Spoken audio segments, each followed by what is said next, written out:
नमस्कार दोस्तों, मैं हूं आपके साथ सत्यम और आप देख पा रहे हैं यूपीएससी क्लासेस। जी हाँ, तो आज का जो चैप्टर रहने वाला है आपका, आज हम पढ़ेंगे कक्षा 6 की हिस्ट्री। ये क्लास आपकी नहीं हो पाई थी, तो आज इस क्लास को आप देखिए। इस क्लास को हम बड़े बेसिक से समझेंगे और जो हिस्ट्री आपको कठिन लगती थी, आज आप उसको सामान्य भाषा में अच्छे से पढ़ पाओगे। तो चलिए शुरुआत करते हैं और आइए इसको पढ़ते हैं। देखो दोस्तों, जैसा आप देख पा रहे होंगे, अध्याय का जो नाम है क्या, कब, कहाँ और कैसे है। मतलब ऐसा अतीत में क्या हुआ था जिसकी जानकारी हमें नहीं रह पाई। तो आइए उसको ही शुरू करते हैं। देखो दोस्तों, जो आप चित्र देख पा रहे होंगे, इस चित्र में ये रसीदा बैठी है और रसीदा अखबार पढ़ रही थी। अखबार पढ़ते पढ़ते उसके मन में एक ख्याल आया कि आज से 100 साल पहले क्या हुआ होगा, ऐसी क्या चीज़ें हुई होंगी जिससे हमें कुछ जानकारी मिल सकती है, तथा ऐसी कौन सी चीज़ें हैं जिनसे हमें जानकारी प्राप्त हो सकती है। तो वो इसी के बारे में विचार विमर्श करने लगी। तो इसमें पहला टॉपिक आता है जो आपको अपनी किताब में डालना है कि जो अब से 100 साल पहले लोग कहाँ रहा करते थे। तो लोग कहाँ रहा करते थे, जैसे मैं आपको पढ़ा कर आया हूँ, ये एक नदी का तट हुआ करता था। आगे मैं नक्शे में समझाऊंगा। तो आरंभिक समय में लोग नदी के तट पर रहा करते थे। यहाँ आरंभिक लोगों में से कुछ कुशल संग्राहक भी थे। संग्राहक किन्हें कहते हैं आप वो जान लीजिए। जो कुछ भी फूल पत्ती इकट्ठा करके अपना पालन पोषण करते थे, उन्हें कुशल संग्राहक कहा जाता है। और वो जड़ों, फूलों तथा जंगल के अन्य कुछ उत्पादकों का संग्रह किया करते थे। ये इम्पोर्टेंट रहता है, मैं इसको थोड़ा रंग चेंज करके आपको दिखाऊंगा। जानवरों का शिकार करने वाले को आखेटक कहते थे। इसको आप इम्पोर्टेंट लिख लीजिएगा, ये बार बार परीक्षाओं में पूछा जाता रहा है। आखेटक कौन हुआ करते थे? शिकारी। ठीक है, आइए आगे बढ़ते हैं। इसका आप स्क्रीनशॉट ले लीजिएगा। दोस्तों, ऐसा माना जाता है आज से 100 साल पहले जब भारत में मनुष्यों का आगमन हुआ था तथा वो नदी के तट पर रहने लगे थे, तो उनमें स्त्री और पुरुषों ने सबसे पहले गेहूँ, जौ जैसी फसलों को उपजाना आरंभ किया था। अर्थात फसलों का उपजाऊ होना भी शुरू हो गया था।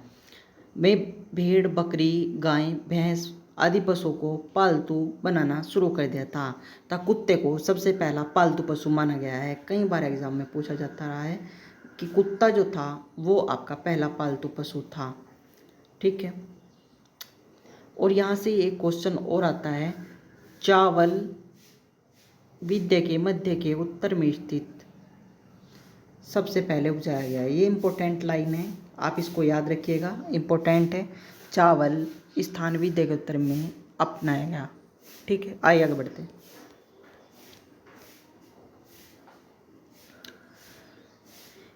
दोस्तों, ये आप मैप देख पा रहे होंगे। इस मैप में मैं अगर आपको दिखाना चाहूँ, ये नर्मदा नदी है। यहाँ के तट पर लोग रहा करते थे सर्वप्रथम। और यहाँ से जो चावल का उत्पादन था वो विंध्य की पहाड़ियों में सर्वप्रथम हो रहा था। और ऐसे आप सभी ये नदी देख पा रहे होंगे, कुछ लोग इस नदी के तट पर भी रहा करते थे। तो इन नदियों के बीच में यहाँ पे जंगल हुआ करता था, जहाँ से वो पेड़ पौधे, फूल फल पत्तियों का आदि का एकत्रित कर उनको अपने स्थान पर ले जाया करते थे। आइए आगे बढ़ते हैं, और आगे बढ़ते हुए हम देखते हैं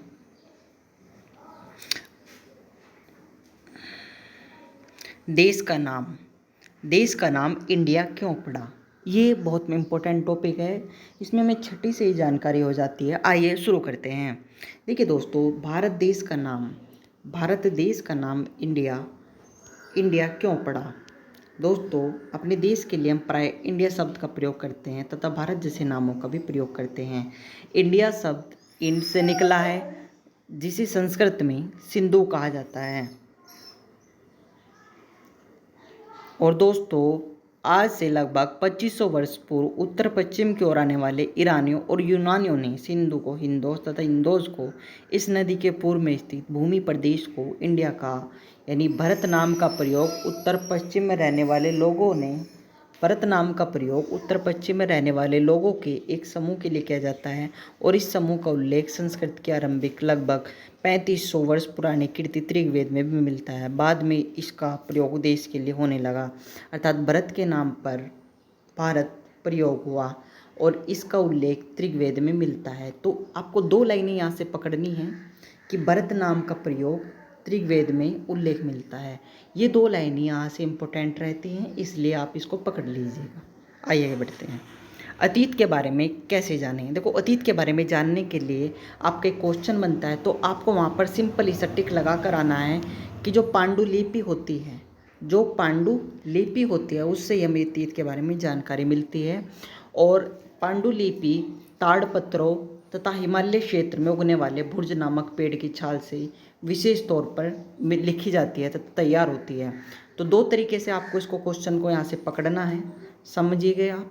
देखिए, पहला भुर्ज नामक पेड़ की छाल और दूसरा आपका जो पांडुलिपि है वो इस पेड़ से बनती है और इसे भोजपत्र पर ये लिखी मिलती है। आप जो चित्र में देख पा रहे होंगे, ये मेरे जो चारों ओर है ये पांडुलिपि है और ये भोजपत्र पर लिखी हुई है। चलिए आगे बढ़ते हैं। कई पांडुलिपियों को आज से 100 वर्ष पहले कीड़ों ने खा लिया है। आइए अब बात करते हैं हम अभिलेख। जो ये आप देख पा रहे होंगे चित्र में, ये अभिलेख है और ये अभिलेख, इस पर राजा महाराजा शासकों द्वारा जो भी कुछ किए गए कार्य होते थे वो यहाँ पर आप लैंग्वेज में देख पा रहे होंगे उत्कीर्ण किए जाते थे। ठीक है, आइए आगे बढ़ते हैं। आप ये देख पा रहे होंगे मर्द भांड। देखो, कुछ मर्द भांडों पर इस प्रकार की कलाकृतियाँ भी की जाती थी, आप चित्र में देख पा रहे होंगे। तो ये कलाकृतियाँ थी तथा उस समय के प्रचलन की ये बात बताती हैं कि उस समय इनका प्रचलन रहा था। और आप देख पा रहे होंगे कुछ मिट्टी, पक्की मिट्टी तथा कुछ धातुओं की बनी होती थी तथा कुछ जल्दी नष्ट न होने वाली भी होती थी। जो पुरातत्वविद होते थे वो जानवरों, चिड़ियों तथा मछलियों की हड्डियां भी ढूंढते थे, ऐसा माना गया है। और पांडुलिपि, अभिलेख तथा मर्द भांड से भी हमें जानकारी मिलती है। चलिए आगे बढ़ते हैं दोस्तों। तिथियों का क्या मतलब है, ये भी इम्पोर्टेंट रहता है, यहीं से आपकी नॉलेज कवर हो जाएगी। देखिए, अगर तुम किसी भी विषय के बारे में पूछते हो, लगभग देखो जैसे 2000 या कोई वर्ष हो, 2000 या कोई भी वर्ष हो, 2000 या कोई भी वर्ष हो, तो वो अगर कोई ईसाई धर्म प्रवर्तक ईसा मसीह के जन्म से तिथि की जाती है, यानी 200 वर्ष कहने का तात्पर्य है ईसा मसीह के जन्म से 2000 वर्ष के बाद से ईसा मसीह के जन्म के पूर्व। अर्थात अगर आप ईसा मसीह कहते हैं तो वो 2000 वर्ष के बाद से ही कहा जाता है, क्योंकि ईसा मसीह के जन्म से पहले ये ईसा से पहले रूप में जाने जाते हैं। इस पुस्तक में 2000 को अपना आरंभिक बिंदु मानते हुए वर्तमान में तिथियों का उल्लेख किया गया है। देखिए, अंग्रेजी भाषा में BC, हिंदी में तात्पर्य बिफोर काइस्ट और ईसा पूर्व होता है। कभी कभी तुम तिथियों से पहले AD लिखा पाती हो या एडोडामने नामक 2 लैटिन शब्दों से बना है। इसका अर्थ ईसा मसीह के जन्म के वर्ष से है। कभी कभी AD और जगह C, तब BC की जगह BCE का प्रयोग होता है।